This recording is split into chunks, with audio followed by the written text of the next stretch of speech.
بعد میگه امو مسئله اومد که حضرت عمر گفته است که ای سنگ من میدونم که تو از سنگی ای تو کاری سوخته نیست.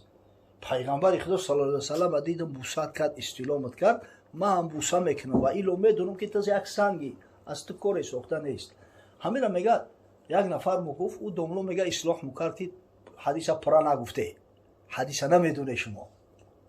میگه وقتی که عمر گپ گفت حضرت علی گفت که یا عمر انا دوره این شفاعت میکنه این منفعت دوره انا بعد مقصد باره گفت پیغمبر خدا صلی الله علیه و سلم گفته است که این حدیث این سنگ چشم دوره و دهان دوره و نطق دوره و کسایی را که استلامش میکنن پگه در پیش خدا شفاعت میکنه و در دنیا از بالا و افات حفظ میکنه و امتری گپو اویا همین روایت اصل دوره.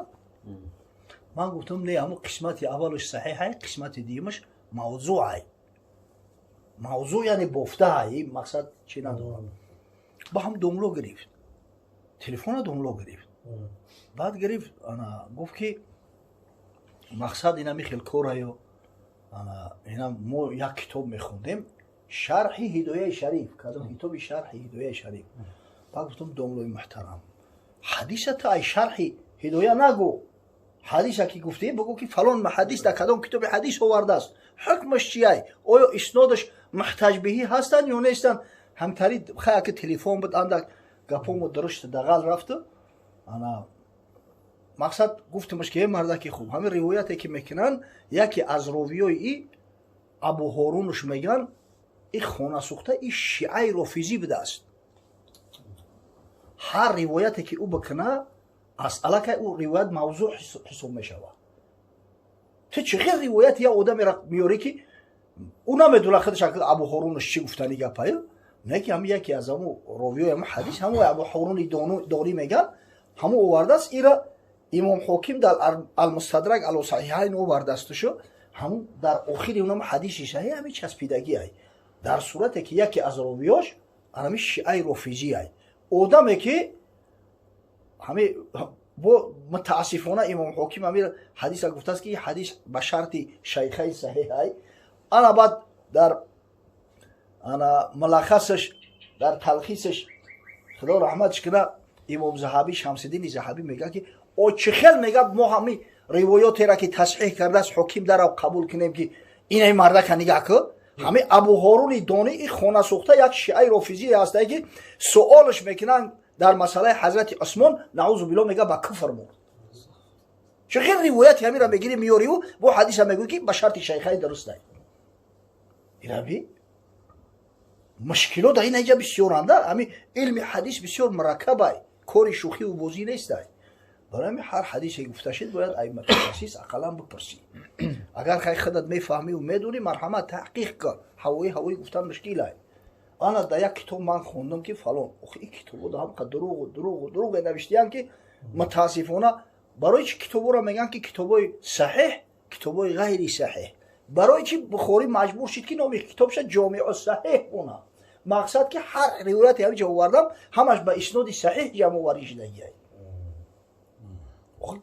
در همین صحاح شیتا این صحاح شیتا نزد اهل سنت و الجماعت معتبرترین صحیح ترین کتابای حدیثن در همیو 5 تاش در روایت موضوع حقیقتا نیست روایت دروغ نه که در یک تاش همین ابن ماجه چندین حدیثی موضوع هسته. حتی محققان میگن از 17 تا 25 حدیثی موضوع داره. وقت در صحاح شیتا که ایتری روایت باشه چه خیلی یک کتابی تاریخ یا یک کتابی فقه یا یک کتابی تفسیر یا روایت هم یاری و میگو که اینا هسته که پیغمبر ایتا گفته است و اوتا گفته است. سخن پیغمبر حجت های برای ما.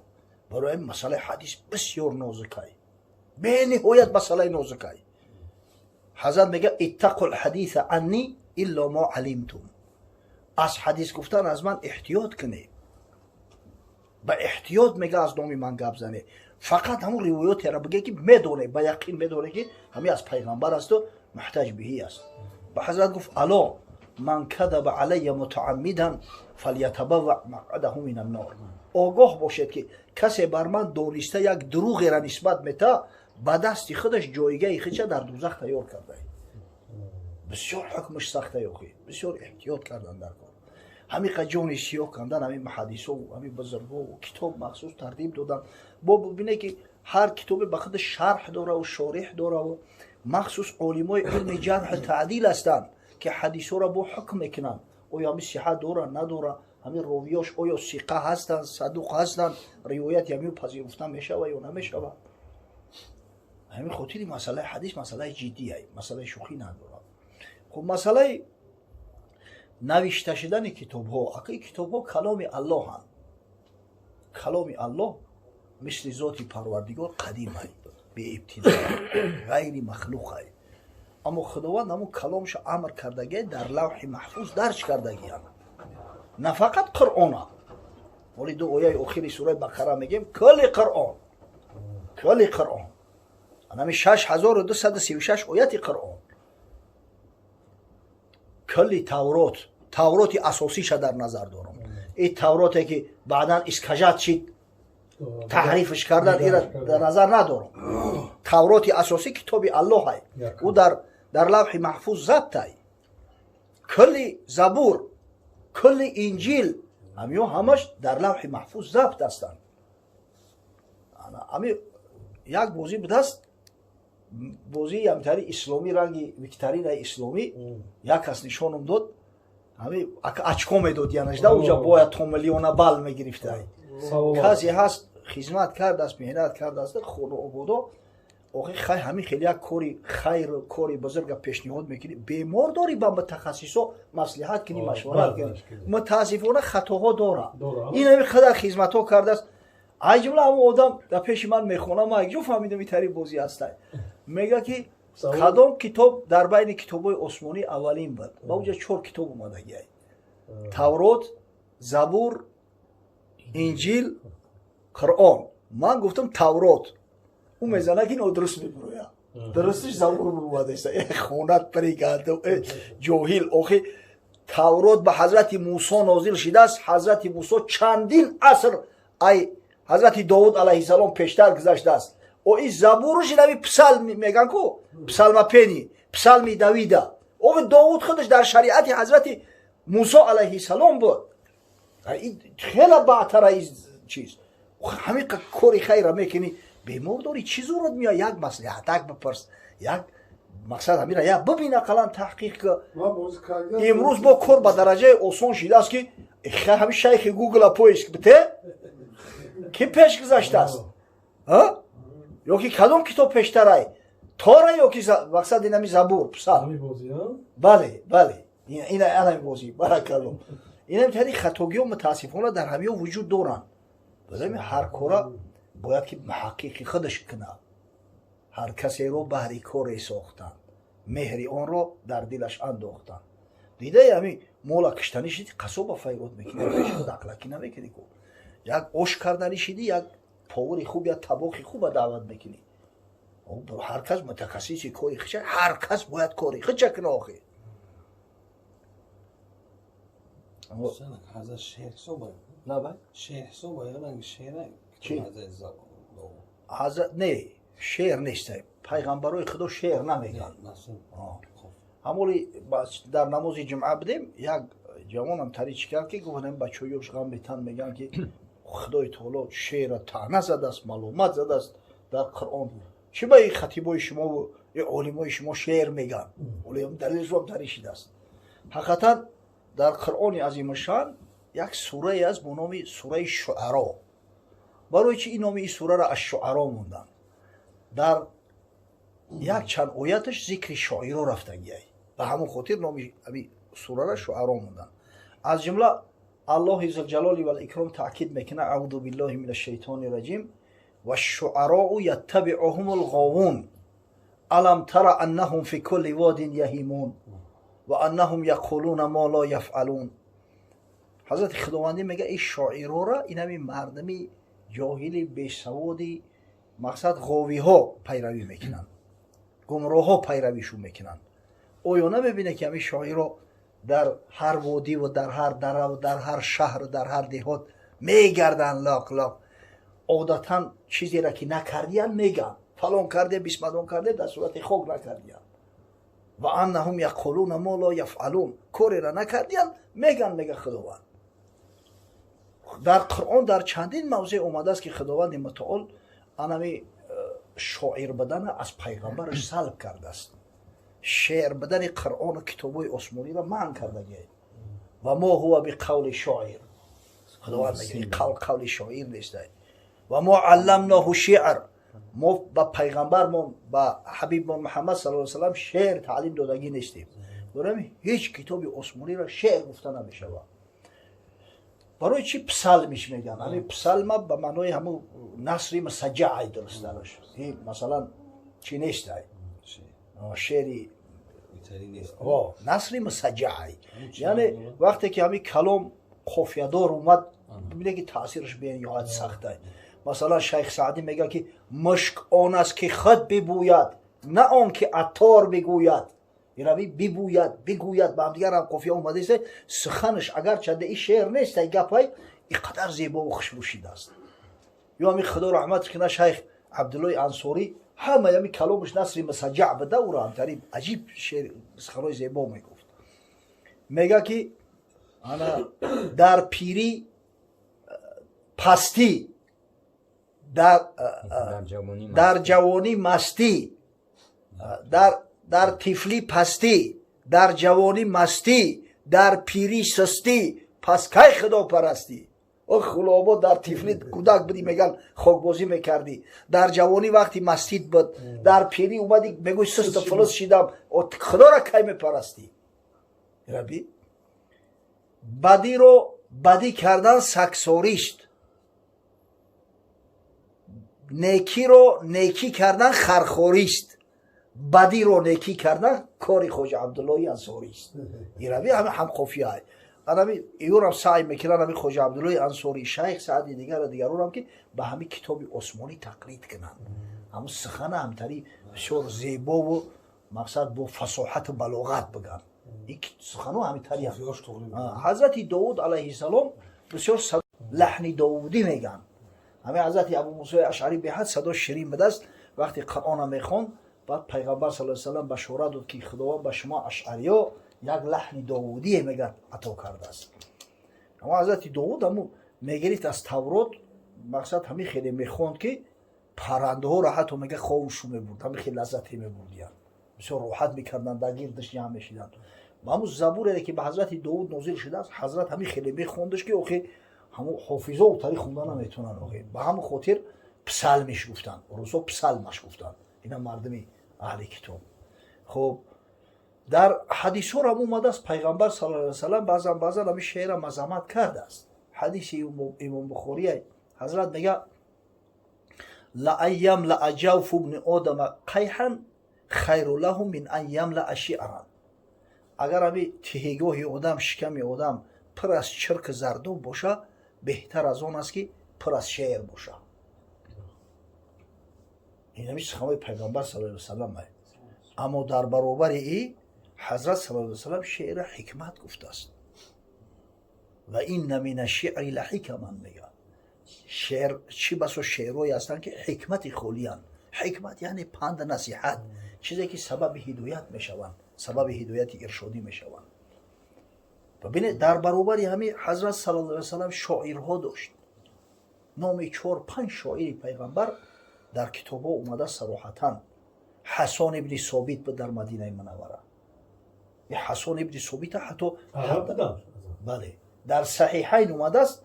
حضرت توصیهش میداد، میگفت یا حسان عجیب عنی اللهم ایته بروح القدس.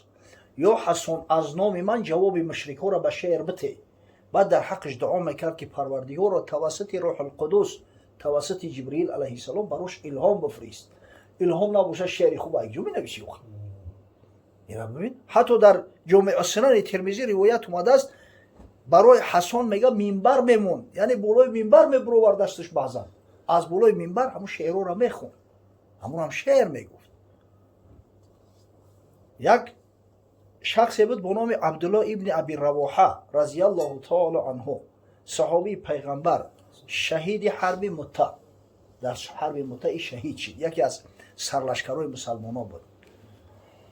در روایت اومده است میگه در هنگام قضای عمره که در سال صلح حدیبیه معن کرده بودن که همراه قضاش سال دیگه مسلمان ها به جا آوردن.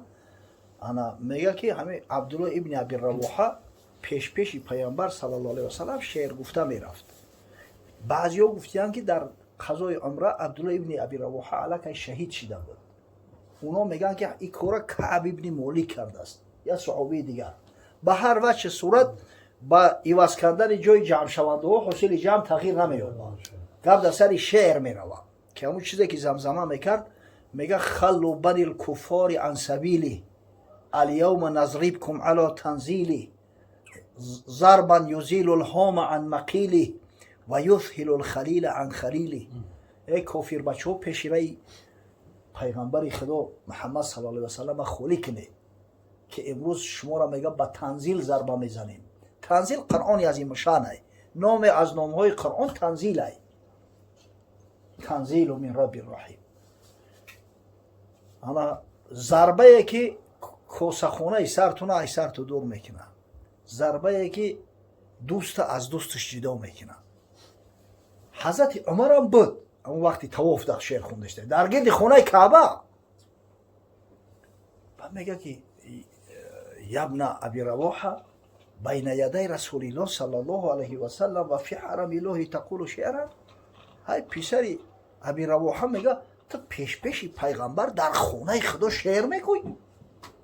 این در صحیح امام بخاری اومده این روایت که حضرت صلی الله علیه و سلم گفت که یا عمر کوردورش نشو، قسم به الله گفت سخنای ای از تیر ده خلنده تر از در بدن مشرکو جان شو برمده است، کوردورش نشو. اینا ببینه اینا شعر گفتن در حضور پیغمبر پیش پیغمبر در کعبه، شعر گفتن در مسجد نبوی دویم مسجد بزرگترین مسلمان ها. حتی در جامع اسرار ترمذی میگه حضرت خودش بالای منبر ببرورده است حسن ابن ثابت. و وقتی که شعر حکمت باشه، شعر پند نصیحت باشه، هیچ اشکال نداره. همون هم امری به معروف است، همون هم امری به معروف است.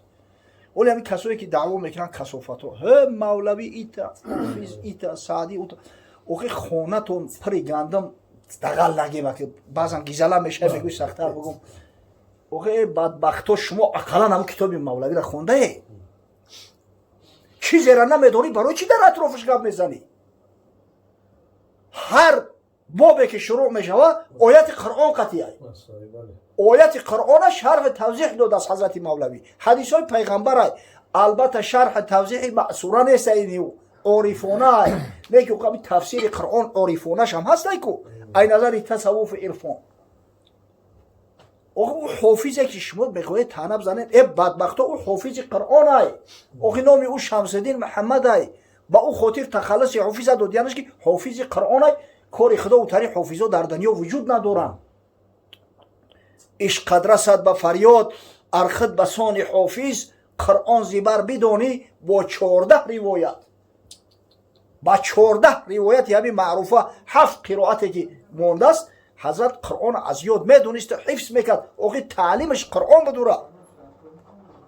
ای بدبخت او سعدیه که تو میخوایی تعنش بزنی او عالم بزرگ دین است، فارغ التحصیل مدرسه نظامیه است، اعلاچی تمام کرده، سپیدیا میگرفت در مدرسه نظامیه. میگم مرا در نظامیه ادرار بود، شب و روز تلقین تکرار بود. ای با کی شما دست درازی کردستی؟ اوخی پیش ایو که یک گپ بزنی اول همون جای پوت نگاه که ای بدبخت تامی سواد داری، صلاحیتی گپ زدن در این موضوع را داری یا نداری؟ سبحان الله. حضرت خود شعر میگفت است. اوخی شعر که بعد باشه پیغمبر شعر میگه. در صحیح بخاری اومده است در همین حرب خندق حضرت میگه همراه صحابان سنگ میکشید زمزمه میکرد اللهم لا عیش الا عیش الاخره فاغفر للانصار والمهاجره. پروردگار رو عیش حقیقی و عیش واقعی عیش آخرت ای، عیش جنت ای. مغفرت کن، رحمت مغفرت کن انصاریا و مهاجرای مسلمان. پیش ایو که گپ میزنی یک چیز تحقیق که اول ببین، هوایی گپ نزن. عجیب ده. انا برای همین میگم که هر کار باید که شخصای با صلاحیت کنن، در هر ساحه‌ای باشه، در هر کاری باشه. همین شخصی که متخصص نیست، دیلیتانت ای، همین نامعقولی خیچه بکنم چیکار داره شما با همین موضوع با همین کارا هر کسی رو بهر کاری ساختن مهر آن رو در دلش انداختن قطعی پاور برای دعوا را برداری باید اینه تمی پختی و چید میگه برای میگم گیخته بخوخم دقلم شود پیش قصاب را مردگی تریش نکش پیش آهنگر برای که ضربه را خیلی نمیزنن هر کس کاری خیچه باید کنن همه عالم نمیشود همه زرگر نمیشود همه قصاب نمیشود خدای تعالی نمیتونی تقسیم بندی کرده اما هر کس باید هم کاری خیچه کنه خدا رحمت کنه حضرت مولوی را میگه اونیا که نحوی به کشتی در نشست رو به کشتیبان نمود آن خود پرست گفت هیچ از نحو دانی گفت لا یک عالم علمی صرف نحو گراماتیک عربی در زورق سوار میشود که دریای دجله را باید بگذره با همون زورق رو بیچاره ملوح میگه که همه علمی نحو هیچی خبر داری گفت لا گفت نیمی عمری تو شد بر فنا میونه عمر بدست بچه گفت نیمی عمرت بر بود رفت ای نوشگری تکرم که نخو تو نحو ندونی و این نحو نمکی کلام عربی عربی همچه طعام است در اون نحو نمک زان که به نحو کلام عربی نوید رست ای تا همین نیمی عمر ریخته بر بود گذرونده ایده میگه دل شکسته گشت کشتی بازی تاب لیک آن دماند خاموش از جواب دماغش سوخته ای چی بگه وقتی جاهیله خب کرد بیچاره باد کشتی رو به گرداب فکند گفت کشتیبان بدان نحوی بلند هیچ دانی آشنا کردن بگو قدرت خدا در یک گرداب غلطیدن دریای دجله را هم کلو نیوخی بای مریک و مرده که که آبوزی را بتونی هیچ دانی آشنا کردن بگو گفت نه از من تو سباحی مجو من علم علمی نحو مگه آبوزی را میتونم گفت کلی عمرت نحوی فناست زان که کشتی غرق در گرداب هاست او تا باشه گفت آمین الله اکبر ای مرا نیمی عمرم صرف شده باشه حیف شده باشه ای تو کلی عمرت حیف شد دیگه اینجا خلاص نمیخریم اکرم به حضرت میگه که فقه نحو صرف در کمامت آیده یاری شگرف همه هر چیز به جای خدای هر کسی رو بهر کار ساختن مهر آن رو در دلش انداختن همه هر کس باید کاری خیچه کنه همین مقصد گپ هم بدونه اقلکی نکنه این همین اقلکی هایی که دنیا را کلید کردن از برای خدا این همین اقلکی هایی که یک بزرگو یک شخصایی را که تمام ملت به نامشو افتخار میکنه امروز سنگ ملامت میزنن امروز طعنه میکنن پروردگار از همین فتنه ها حفظ ممکنه خداوند عاقبت کارمون به خیر انجام بده پروردگار خیرات احسانات صاحبای طعام با درگاه بی‌نیازش قبول کنه سفری بابای حجره سفری خوب و با برکات بازگشتن شه با بدیار براش نصیب و روزی بگردانه خداوند ارواح گذشته هاشه ارواح والدینش ارواح فرزند مرحوم شه رحمت مغفرت در بحبوحه جنت مستقر گردان خدایا برادرایی را که در این محفل خیر شرکت دارند اولا روزی سعید جمعه را براشون مبارک بردار بعدا پروردگار از این بلاها و بوها و آفات و ویروس ها حفظشان کن پروردگار ملک نازنین ما را از این ویروسی بدبخت حفظ کن پروردگار مردم غیرت حمیت بده که سعی تلاش کنن کمک کنن همدیگر را دستگیری همدیگر را فراموش نکنن خداوند فیض برکات در ملک سرزمین نازل فرما ربنا آتینا فی الدنیا حسنه و فی الاخره حسنه و قنا عذاب النار آمین